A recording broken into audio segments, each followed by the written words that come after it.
그리고요, 그러니까, 최순실의 얘기는 가만히 들어보면 법적으로 문제되거나 이런 건 하나도 없어요. 전부 부인했어요. 그게 아주 기획된 아니, 그러니까 네. 전략이에요. 우리는 그냥 흘려 지나갔지만 박 대통령 얘기하고 싶지 않다 부분은 뭐냐면은 변호사들이 관련해 갖고 물으면 나는 모른다, 아니다, 안 했다. 그리고 이런 부분들은 다 모른다고 해라라는 연장선에 있는 것 같아요. 그렇죠. 거기에 감정을 섞은 거예요. 이 질문이 아마 이랬을 거예요. 박근혜 대통령에 대해서 어떻게 생각하냐. 그렇죠. 얘기하고 싶지 않다. 이랬을 겁니다, 아마. 일단 사람은 다 말이 나와서 길어지면 뭔가 꼬투리를 잡히게 돼 있거든요. 이 지점에서. 그래서 저희가 예전에 그 학생운동 하고 이럴 때도 잡히면 검거당하면은 무조건 묵비를 해라.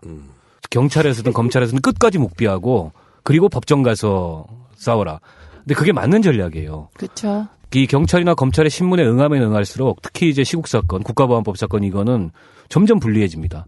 예. 끝까지 묵비하고 법원에 가서 자신의 정당성을 주장하든 뭐 결백을 주장하든 이게 사실은 훨씬 더 좋은 전략인 거죠. 그러니까 의미 있는 말은 정호성, 안종범한테서 그렇죠. 나왔어요. 그럼 정호성 이야기 한번 볼까요? 예, 정호성 얘기는 세월호 참사 당일 앞뒤로 일정이 팍팍하게 있었다, 대통령이. 근데 4월 16일에만 일정이 비어 있었다고 증언한 거예요. 그런데 요 4월 16일이 수요일이잖아요. 그렇죠. 수요일마다 일정이 없었다는 이미 나왔던 거거든요. 그런데 이게 정호성이 증언했다는 게 중요하죠. 그리고 당일 관저에 대통령이 머물렀었는데 자기가 그러니까 정호성이 대통령을 처음 본 게 2시 15분이다. 이렇게 얘기를 했어요. 2시 15분. 이것도 중요한 부분이죠. 그리고 이제 세월호 당일 박 대통령이 관저에 평상시대로 근무했다. 이들은 늘 이 얘기를 하는데 이걸 제가 바꿔서 얘기해야 돼요. 출근 안 한 거예요. 세월호 당일 박 대통령은 관저에서 놀았다.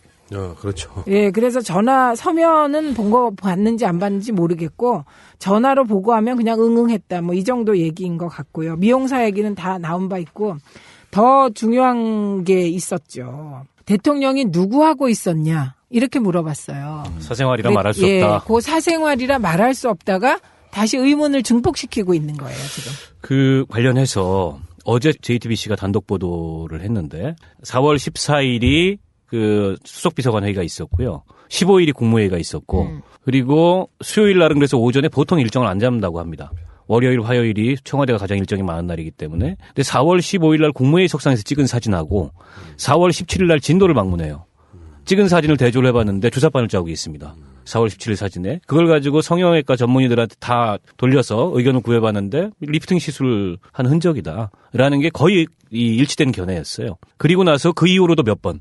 똑같은 식의 그런 뭐 멍든 자국, 그 다음에 이 리프팅의 부작용으로 이게 뭐 실 튀어나온 자국, 이런 것들이 군데군데서 발견돼요. 그러면 4월 15일 날 국무회의 이후부터 길게 잡아도 4월 17일 날 진도 방문 이전까지 모종의 이 피부 관련된 미용 관련된 시술이 이루어졌다는 거고 4월 16일 날 정호성의 말을 여기다 대입시켜 보면 사생활이라서 말할 수 없다. 이걸 대입시켜 보면은 4월 16일 날 그때 그 시간에 실제 미용 시술이 이루어졌을 가능성이 굉장히 높고 아마도 뭐 김영재겠죠. 그리고 했다면. 이미 유영아 변호사. 요새 왜 그분은 그렇게 가만히 있죠?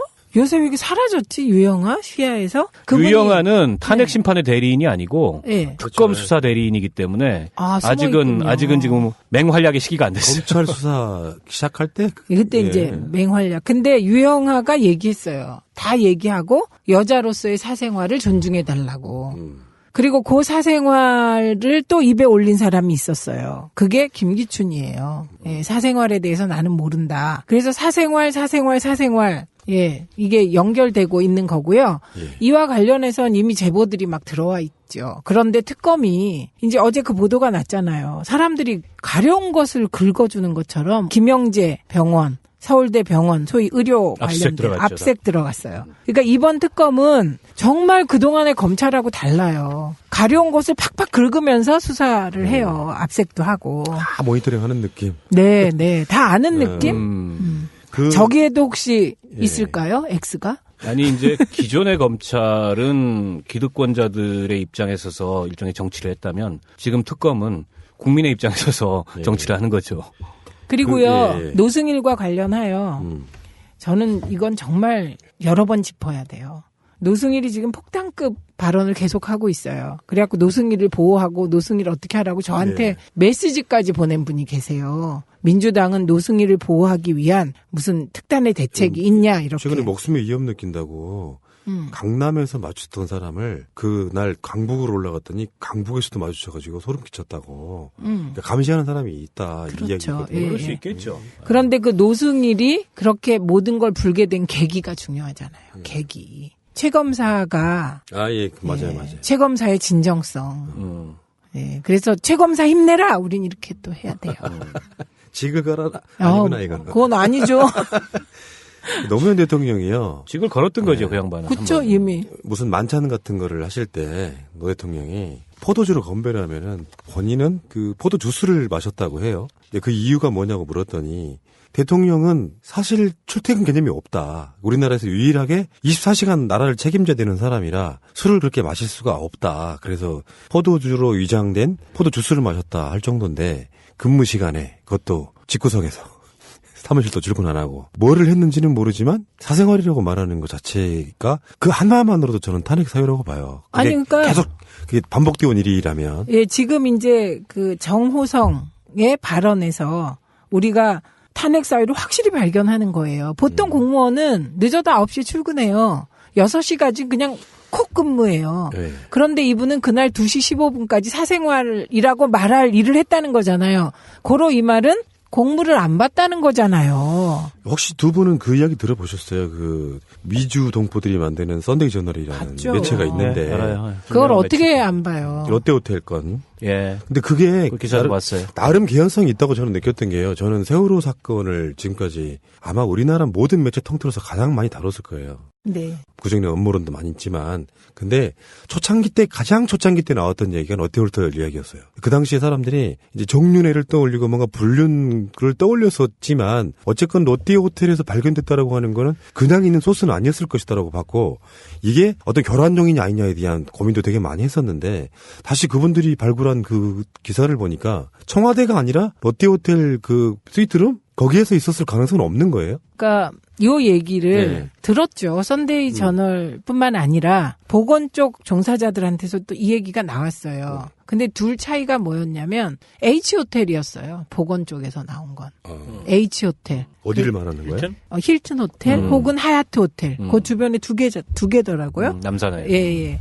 그런데 힐튼 호텔인가에는 비밀 통로가 있어서 완전 그 외부에 전혀 노출되지 않는 길이 있다는 거예요.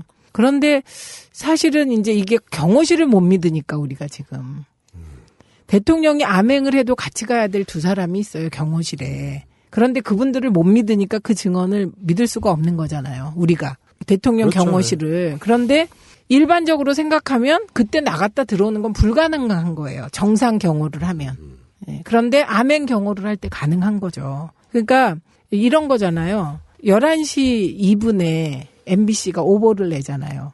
1분, 2분 그때 그게 전원구조 오보가 나오니까 사고가 났다니까 시술을 안 하려다가 전원구조 오보가 나니까 시술에 들어갔다. 지금 그 얘기예요. 요 얘기도 개연성이 있는 거죠. 그치. 예.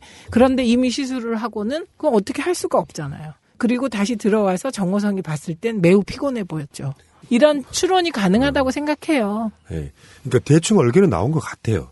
근데 사실 우리가 지금 망각하고 있는 게 어떤 호기심 때문에 그런 거지 수도 있는데 진짜 핵심은 뭘 했냐가 중요한 게 아니잖아요. 일 안 한 거요. 뭘 안 한 게 게 문제지. 중요한 거잖아요. 그거는 이 이미 사건은. 나와 있는 거고, 그건 이미 직무유기고, 그 있을 수 없는 걸로 나와 있는 건데, 이 중요한 건 두 가지 사실이 더 나오는 거예요. 하나는 2014년 4월 16일에만 그런 게 아니었다는 거예요. 그렇죠. 네. 처음에는 회의도 자주 잡고 그랬는데 대통령 되고 점점 시간이 지나면서 회의가 줄어요. 진짜 놀았죠. 네, 그래서 맞아. 지금은 아주 공인되게 놀고 계시고 월급 받고 예. 드라마도 실컷 보시는 게 월급도 나갑니까, 아니냐. 탄핵당하면? 그럼요. 아, 열받네. 공무만 정지되는 거예요. 신분이 유지되니까. 예. 그리고 그거 하나. 그다음에 또 하나는 만약에 그때 시술을 했다면 이거는 뭐 국민정서법상 국민분노법으로 전환되는 거죠. 아니, 국민정서법, 분노법뿐만 아니라 어찌됐건 이게 이제 생명권 침해를 다루는 문제잖아요. 네. 헌법재판소에서는. 결국은 부작위에 의한 생명권 침해. 마땅히 그런 국가적 재난의 앞에서 대통령이 적극적인 구조활동을 해야 되고 그걸 지시했어야 마땅한데 그걸 안 하고 그 시간에 뭐 피부 미용술을 받았다든가 내지는 공무가 아닌 이런 걸 했다면은 이건 바로 탄핵 사유하고 연결되는 거기 때문에 지금 특검의 그 7시간 행방에 대한 이 추적 수사 이게 굉장히 사실은 중요하고 지금 바짝 그 실체에 다가서고 있는 그런 상황이 아닌가 싶어요. 예. 자, 이야기 해도 정말 시간적인.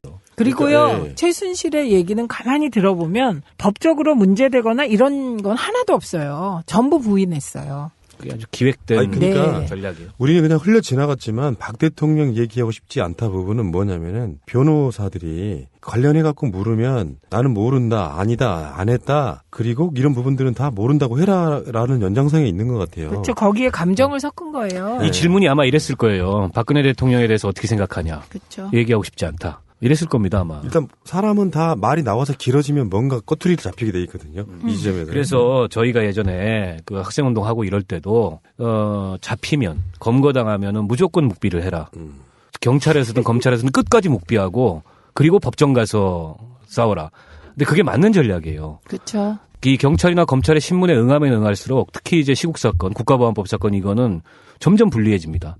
예. 끝까지 묵비하고 법원에 가서 자신의 정당성을 주장하든 뭐 결백을 주장하든 이게 사실은 훨씬 더 좋은 전략인 거죠. 그러니까 의미 있는 말은 정호성, 안종범한테서 나왔어요. 그렇죠. 그럼 정호성 이야기 한번 볼까요? 예, 정호성 얘기는 세월호 참사 당일 앞뒤로 일정이 팍팍하게 있었다, 대통령이. 근데 4월 16일에만 일정이 비어 있었다고 증언한 거예요. 그런데 요 4월 16일이 수요일이잖아요. 그렇죠. 수요일마다 이런 게 있었죠. 대통령이 누구하고 있었냐? 이렇게 물어봤어요. 사생활이라 말할 수 예, 없다. 그 사생활이라 말할 수 없다가 다시 의문을 증폭시키고 있는 거예요, 지금. 그 관련해서 어제 JTBC가 단독 보도를 했는데 4월 14일이 그 수석비서관 회의가 있었고요. 15일이 국무회의가 있었고 그리고 수요일 날은 그래서 오전에 보통 일정을 안 잡는다고 합니다. 월요일, 화요일이 청와대가 가장 일정이 많은 날이기 때문에. 근데 4월 15일 날 국무회의 석상에서 찍은 사진하고 4월 17일 날 진도를 방문해요. 찍은 사진을 대조를 해봤는데 주사바늘 자국이 있습니다. 4월 17일 사진에. 그걸 가지고 성형외과 전문의들한테 다 돌려서 의견을 구해봤는데 리프팅 시술을 한 흔적이다. 라는 게 거의 이 일치된 견해였어요. 그리고 나서 그 이후로도 몇 번.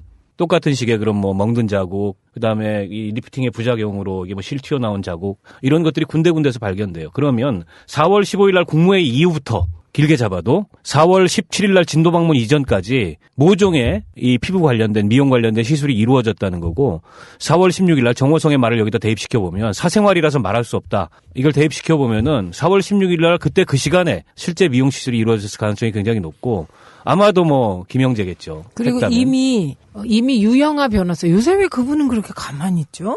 요새 왜 이게 사라졌지, 유영아? 시행정이 없었다는 이미 나왔던 거거든요. 그런데 이게 정호성이 증언했다는 게 중요하죠. 그리고 당일 관저에 대통령이 머물렀었는데 자기가 그러니까 정호성이 대통령을 처음 본 게 2시 15분이다. 이렇게 얘기를 했어요. 2시 15분. 이것도 중요한 부분이죠. 그리고 이제 세월호 당일 박 대통령이 관저에 평상시대로 근무했다. 이들은 늘 이 얘기를 하는데 이걸 제가 바꿔서 얘기해야 돼요. 출근 안 한 거예요. 세월호 당일 박 대통령은 관저에서 놀았다.